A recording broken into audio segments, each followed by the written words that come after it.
How's it going, fam? Welcome back to Erica's EDC, and today we are going to do some maintenance on a new traditional knife from Case.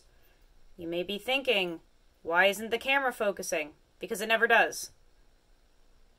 It's still not going to.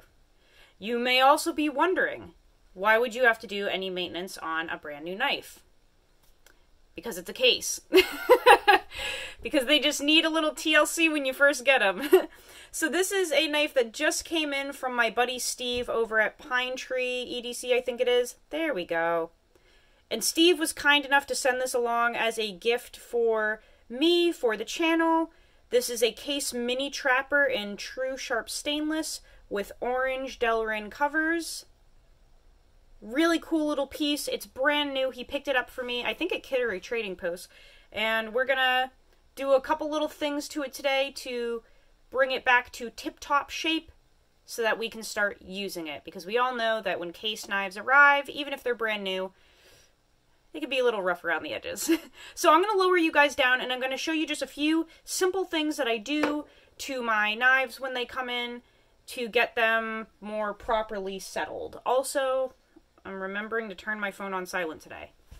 I always forget that. So let's lower you guys down and I'm going to show you just a couple things I have here.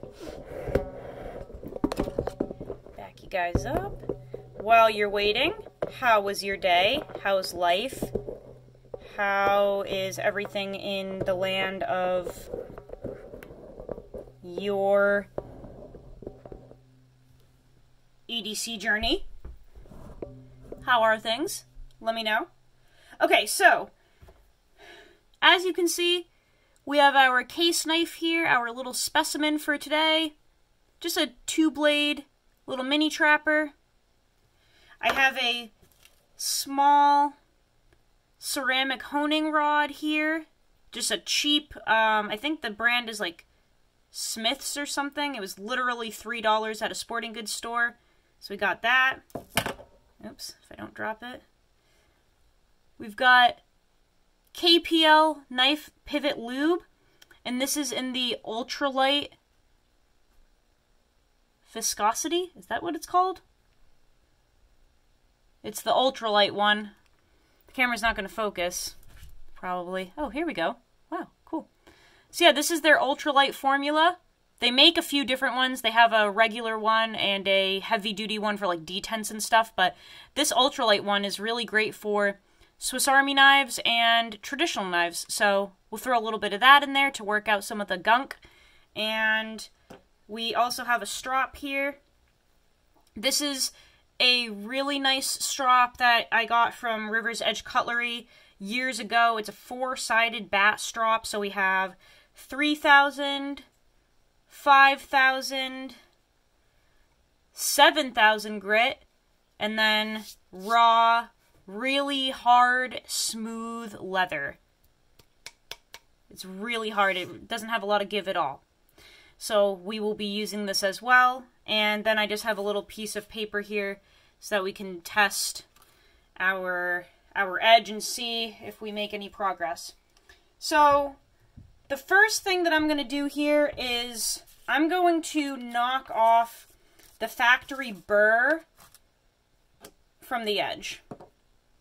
So with Case knives, they're handmade, made in the USA, and they're really old school with their production. So they basically, once they put the blade in here, they run it on a grinder, and they literally just go like zzz on one side and then zzz on the other side, and that's it. So what happens is, when you get it, there's a large burr on this edge. You have a guideline as to where the edge should be, but it's not an actual super sharp edge because there's a massive wire burr on here.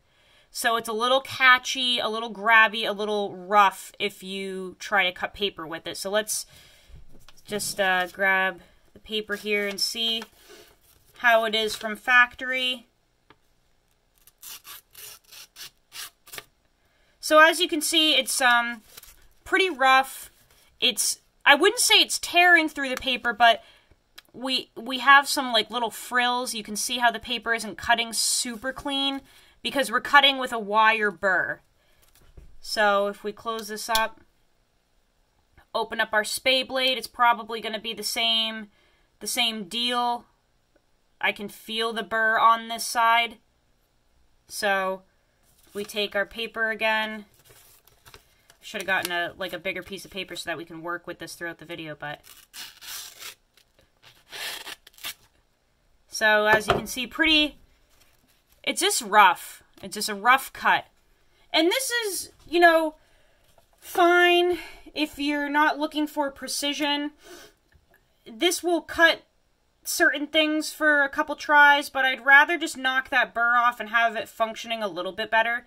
So what I like to do is I take this ceramic honing rod here, and I don't recommend using these as like a one-all, be-all sharpening system. However, this is great for knocking off a wire burr on a knife. And this is all I use, really, to knock that off on my new case knives to get functioning a little bit better for a while. So all we're going to do is just go back and forth on this little dude and knock off that wire burr. That's all we're going to do. So we'll start on the spade blade because it's already open. So we'll just do this. And all we're doing is just trying to knock that burr off a little bit and hone in that edge that they started for us but didn't really finish. And we're just following the factory bevel and just trying to remove a little bit of burr, that's all. Nothing crazy. And this really should knock it down to a point where we can strop a little bit and just have it cut paper a little cleaner. And you could always put your own edge on this, of course, but I don't mind running the factory edge as long as I knock that burr off. That's just my preference. I don't care to have nothing fancy on here for a little while I run this factory bevel, just to save some material. So I can feel that the burr has been knocked off. Ooh, this thing is already sharp. I don't know.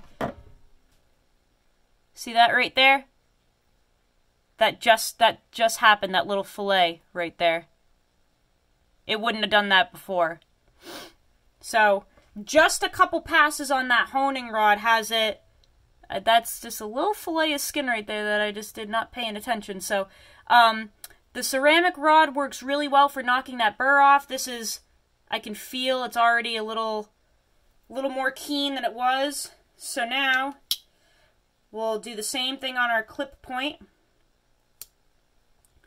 I'm going to run this on the ceramic rod as well, and it really should only take a couple passes here to knock off that burr. And again, we're not following, we do not have to follow the same system in progression that we would in sharpening. We don't have to do like 10 passes on one side, 10 passes on the other, 5, 5, 4, 4, blah, blah, blah. We don't have to do that with honing because all we're doing is dialing in an already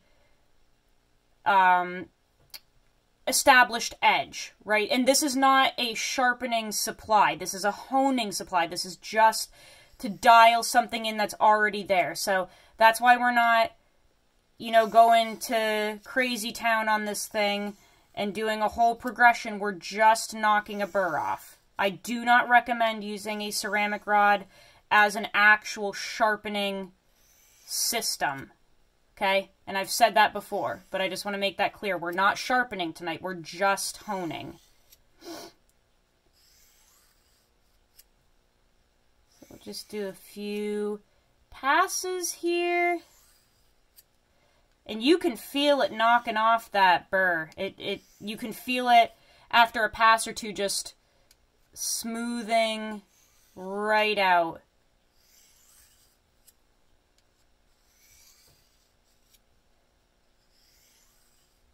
We're not using any pressure, we're just very lightly doing that. Okay, so feels better, feels still sharp. Let's see what we're at now, just for the heck of it, before we strop. Let's see if this made any difference if it will go through a little cleaner on paper. I need to grab another piece because this is like hamster shavings here. Okay, so a little bit better, still rough, so we can work on it on the strop, but I can feel that there's a little less resistance, like the burr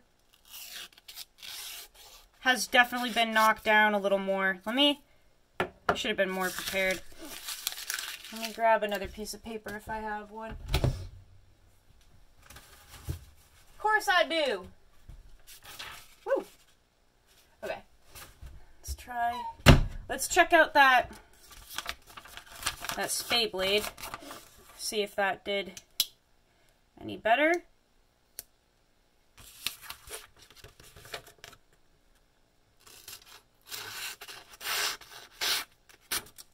Yeah. So still a little bit of resistance. We'll hit this on the strop and see if that helps, but I can feel that it's better than it was. So let's bring in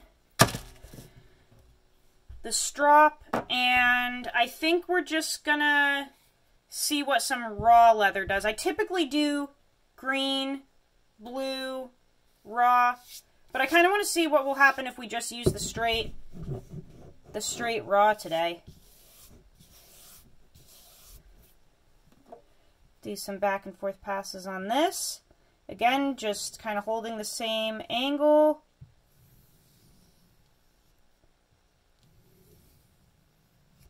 And just going back and forth a few times.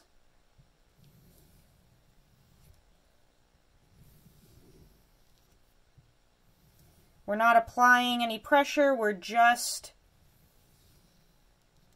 going nice and easy.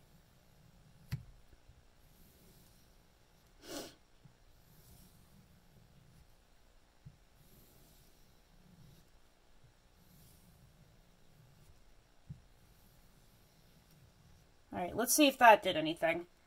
It may not have, because I didn't use any compound or anything. I've never really just gone to the straight raw before, but we'll see. We'll see if it's any better.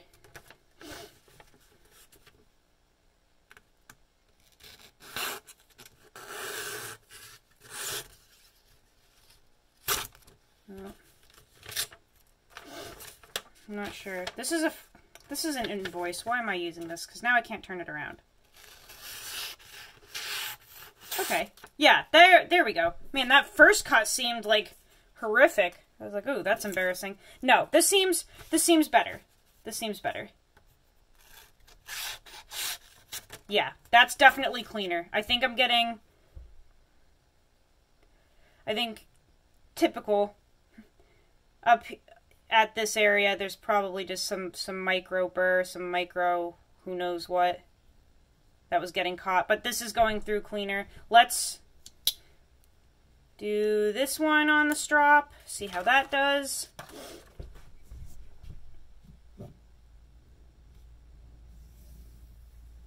And I actually just felt a little micro burr with that just then on this clip point side. Like I can feel that there's just a little something on there hanging around. These knives definitely need some TLC when they first come in. They're just very roughly done. So you really have to touch them up a little bit before you use them. Otherwise, your experience is going to be pretty poor.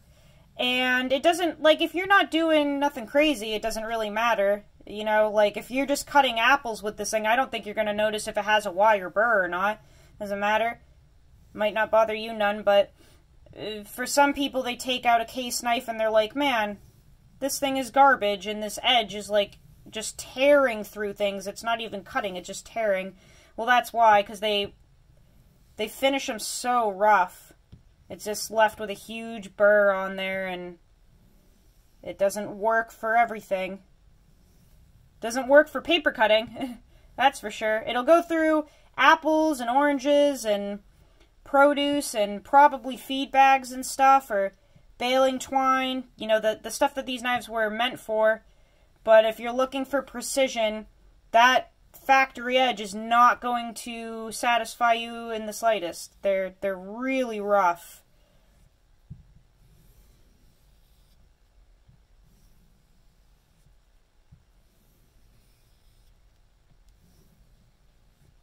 Okay.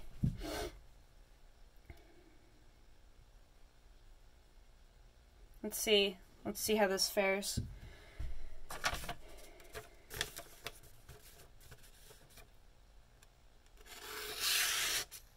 Much better.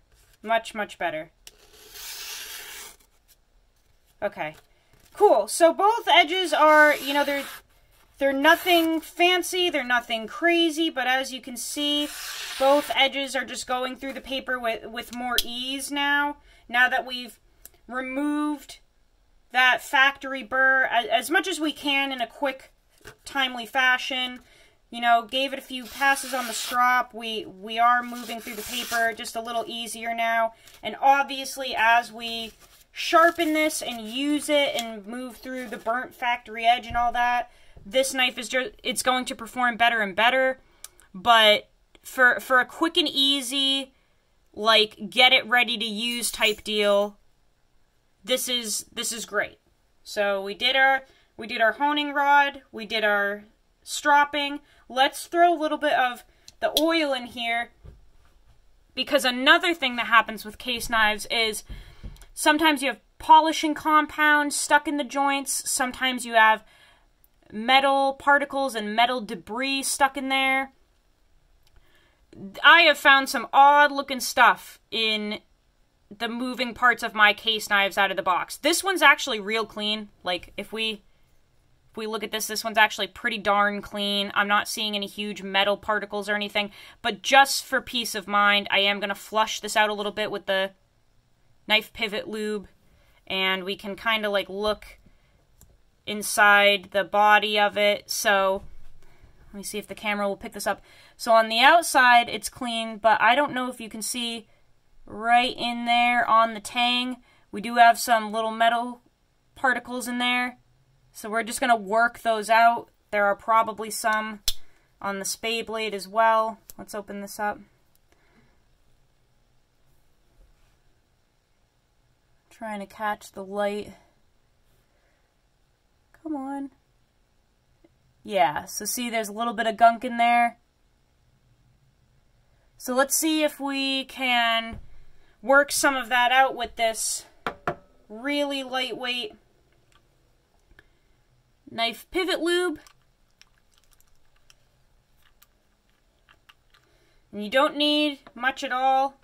We're just going to put like a drop on that blade in there. Close her up. And then do a drop right in here. And then a drop on the other blade as well. Same area. And then open her up, and one down in there just like we did on the other blade. And I'm just going to let that set for 1 second while I put this back together. Let it kind of drip down in there. It's really lightweight, so it moves quick. And then we're just going to, yeah, see, I don't know if you can see this, but it actually already kind of dripped down and out of the knife a little bit right there. So it's working its way through. Can you see the metal particles in there dripping out of the knife? That's why I like to do this, because sometimes even when they look clean, they got a little bit of gunk in there. So it's already working its way out. So we're going to open and close these blades a few times and just try to work some of that out. Let the oil do its thing, chicken wang. Get our other blade.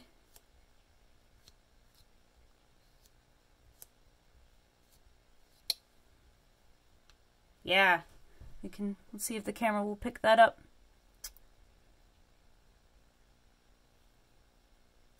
Right there, you can see the springs are leaking a little bit of gunk. that's leaking out of the spring from the blade tang. That's awesome. So it's working, you know, it's working some of the yuckies out. Yep. It's exactly what we want.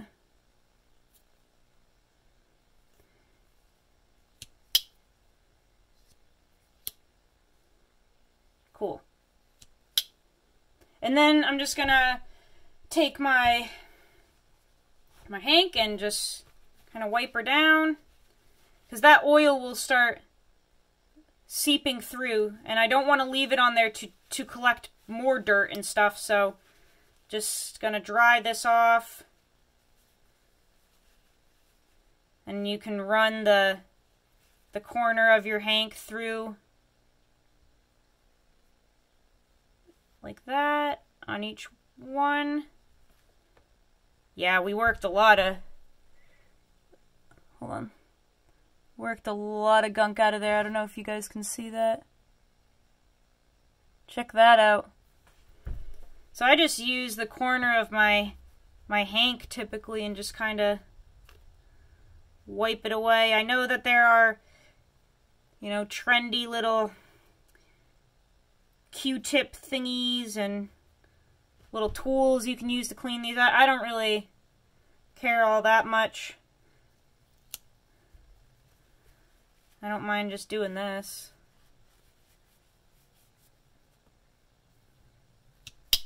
Then we'll open this one up. Same thing.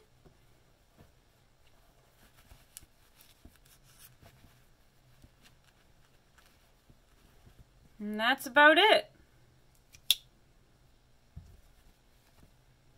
Now she's ready for action. And this one has a slip from Richter Knives that'll be here tomorrow. So this will be riding in a slip, of course, so that we continue to avoid building up dirt and debris in those moving parts, because we cannot take this apart to clean it, so we want to try to avoid that at all costs. So we do have a slip coming in for this, but yeah, that's kind of the little run through that I give my traditional knives when they first get here from Case. Just a quick honing, quick strop, and quick cleaning / lubrication, so that this knife is ready to put some work in appropriately, and just a little easier to cut with. But that's basically it, guys. Let me know down in the comments if you do anything like that when your Case knives come in. Let me know if this was helpful for you. I will see you guys on the next video. Go use your shit. Learn how to sharpen your knives. And I will see you guys very soon. I love you all so much. Peace!